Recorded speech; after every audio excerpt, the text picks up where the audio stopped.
peut aller la relance sans fragiliser les finances publiques? Avec une majorité solide pour 4 ans, la première ministre japonaise est donc attendue au tournant. Reste à savoir si son volontarisme budgétaire relancera durablement l'économie ou s'il finira par se heurter aux limites financières du pays. Anne Verdoaguet. Au Portugal, le barrage contre l'extrême droite a fonctionné. Le socialiste António José Seguro est élu président. Il a obtenu 67% des voix au second tour du scrutin contre 33% à André Ventura. Le chef du parti populiste Chega se félicite tout de même du meilleur résultat de son histoire.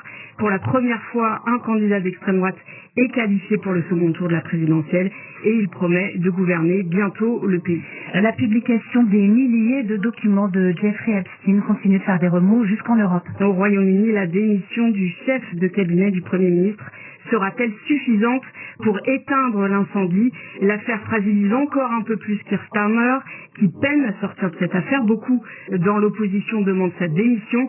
Son chef de cabinet avait conseillé Peter Mandelson pour le poste d'ambassadeur aux États-Unis, malgré ses liens connus avec le criminel sexuel américain. Peter Mandelson démis ensuite de ses fonctions, mais qui aurait transmis à Jeffrey Epstein des informations financières sensibles.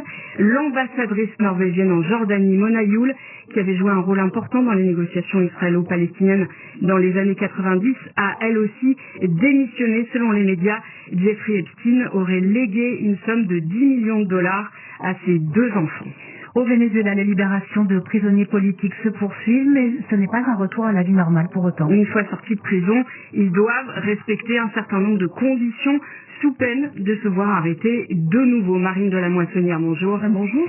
C'est ce qui est arrivé ce matin à Juan Pablo Guanipa, figure de l'opposition vénézuélienne. Oui, Juan Pablo Guanipa n'aura passé que 12 heures en liberté, à peine sorti de prison où il a passé près de 9 mois.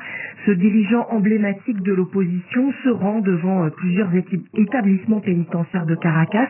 À chaque fois, il échange avec les proches d'autres détenus politiques, répond aux questions de la presse, accuse Nicolas Maduro d'avoir volé la présidentielle de juillet 2024 et réclame la tenue de nouvelles élections. Des propos et une attitude qui ne plaisent pas aux autorités vénézuéliennes, d'après la prix Nobel de la paix Maria Corina Machado, dont il est proche, et d'après son fils, Juan Pablo Guanipa, est arrêté par une dizaine d'hommes en noir lourdement armés. Retour en prison donc pour l'ancien vice-président du Parlement, âgé de 61 ans. Le parquet estime qu'il n'a pas respecté les obligations qui lui avaient été fixées au moment de sa sortie, notamment une interdiction de parler publiquement de son cas. Sa famille appelle désormais à sa libération. Une nouvelle fois, demain, le Parlement vénézuélien devrait adopter la loi d'amnistie promise par la présidente Delcy Rodriguez.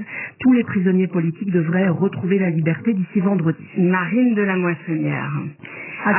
À Cuba, La crise énergétique s'amplifie. Le robinet de pétrole du Venezuela s'est tari sous la pression de Washington. Désormais, Cuba n'est plus en mesure de ravitailler en kérosène les compagnies aériennes desservant l'île.